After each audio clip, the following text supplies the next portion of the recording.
నేడు ఏపీ వ్యాప్తంగా గ్రామ రెవెన్యూ సదస్సులు ప్రారంభం కానున్నాయి. నేటి నుంచి వచ్చే ఏడాది జనవరి 8 వరకు రెవెన్యూ సదస్సులు కొనసాగనున్నాయి. భూ సమస్యల పరిష్కారం, ఫ్రీ హోల్డ్, భూ ఆక్రమణలకు సంబంధించిన ఫిర్యాదులను ప్రభుత్వం స్వీకరించనుంది. బాపట్ల జిల్లాలో రెవెన్యూ సదస్సులో రెవెన్యూ శాఖ మంత్రి అనగాని సత్యప్రసాద్ పాల్గొననున్నారు. గ్రామ, మండల, జిల్లా స్థాయిలో రెవెన్యూ సదస్సులు షెడ్యూళ్లను జిల్లా కలెక్టర్లు ప్రకటించనున్నారు. ఇక రెవెన్యూ సదస్సుల నిర్వహణకు ఇప్పటికే జిల్లాకు 10 లక్షల చొప్పున ప్రభుత్వం నిధులు విడుదల చేసింది.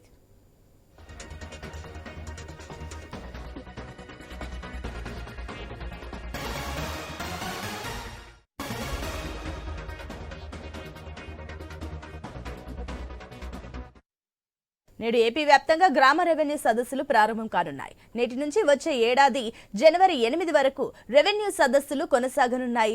భూ సమస్యల పరిష్కారం, ఫ్రీ హోల్డ్, భూ ఆక్రమణలకు సంబంధించిన ఫిర్యాదులను ప్రభుత్వం స్వీకరించనుంది. బాపట్ల జిల్లాలో రెవెన్యూ సదస్సులో రెవెన్యూ శాఖ మంత్రి అనగాని సత్యప్రసాద్ పాల్గొననున్నారు. గ్రామ, మండల, జిల్లా స్థాయిలో రెవెన్యూ సదస్సుల షెడ్యూళ్లను జిల్లా కలెక్టర్లు ప్రకటించారు.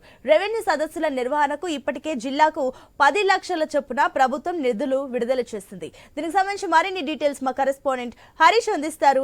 హరీష్, దీనికి సంబంధించిన డీటెయిల్స్ ఏంటి?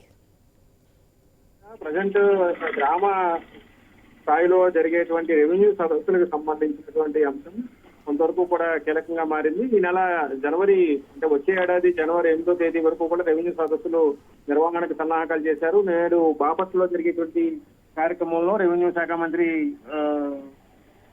మంత్రితో పాటు ప్రత్యేక ప్రధాన కార్యదర్శి కూడా పాల్గొనబోతున్నారు. ఇక గ్రామ స్థాయిలో ఉన్నటువంటి భూ వివాదాలకు సంబంధించి వాటి పరిష్కారాలకి రెవెన్యూ సదస్సులు దోహదపడబోతున్నాయి. ఇక 22A పాటు ఫ్రీ హోల్డ్ భూములు, అదేవిధంగా భూ ఆక్రమణకు సంబంధించినటువంటి ఫిర్యాదును కూడా ఈ గ్రామ సభల్లో స్వీకరించబోతున్నారు. గ్రామ, మండల స్థాయి, జిల్లా స్థాయిలో రెవెన్యూ సదస్సులకు సంబంధించినటువంటి షెడ్యూల్ ఇప్పటికే ఖరారైనటువంటి నేపథ్యంలో జిల్లా స్థాయిలో రాజకీయ పార్టీలు, ఎన్జీఓలు, అదేవిధంగా రైతు సంఘాలతో పాటు ప్రజాప్రతినిధులు కూడా ప్రభుత్వం ఆహ్వానిస్తోంది. అదేవిధంగా ROR, అడంగలు, అదేవిధంగా పహాణి వంటి ప్రభుత్వ భూములు రిజిస్ట్రేషన్ లాంటి సమాచారాన్ని సదస్సులకు ముందే సిద్ధం చేసుకోవాలని ప్రభుత్వం ఇప్పటికే స్పష్టం చేసింది. రెవెన్యూ సదస్సులకు భూ వివాదాలకు తగ్గించేలా ఉండాలనేటువంటి ఒక యోచనలో ప్రభుత్వం ఉంది. అందులో భాగంగానే భూ సమస్యల పరిష్కారానికి ఎలాంటి రుసుములు వసూలు చేయవద్దని కూడా ప్రభుత్వం ఇప్పటికే ఆదేశాలు ఇచ్చింది. ఇక ఆక్రమణలో భూములు కోల్పోయినటువంటి బాధితులకు ప్రభుత్వం అండగా నిలబడటం, న్యాయ పోరాటం చేస్తున్నటువంటి భరోసా కల్పించడం, అదేవిధంగా రెవెన్యూ శాఖలో సంస్కరణలకు సంబంధించినటువంటి అమలు, ప్రజల నుంచి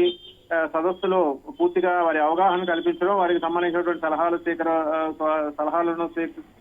సూచనలను స్వీకరించడంతో పాటు 33 రోజుల్లో భూ వివాదాలు కొలికి వచ్చేలా చర్యలు తీసుకోవాలని కూడా ఇప్పటికే ప్రభుత్వం భావించింది. అందులో భాగంగానే రెవెన్యూ సదస్సులకు సంబంధించి వివిధ అర్జీల పరిష్కారాన్ని కూడా రోజువారీ పరిశీలన చేసేందుకు అధికారులను ప్రత్యేక టీమ్స్ కూడా సిద్ధం చేసింది. మొత్తం మీద రెవెన్యూ సదస్సుల ద్వారా ప్రభుత్వం ప్రజల్లోకి వెళ్లి ప్రజలు ఎదుర్కొంటున్నటువంటి వారికి సంబంధించినటువంటి అర్జీలను పరిష్కరించడం, భవిష్యత్ కార్యాచరణకు సంబంధించి రాబోయేటువంటి రోజుల్లో ప్రజలను ప్రభుత్వం పైన మంచి ప్రభుత్వం అనేటువంటి గుర్తింపు తీసుకొచ్చే విధంగా ముందుకు వెళ్లేటువంటి యోచనలో భాగంగానే ప్రభుత్వం ఈ రెవెన్యూ సదస్సును కూడా ఈ రోజు నుంచి ప్రారంభిస్తోంది. సునీత. రైట్ హరీష్.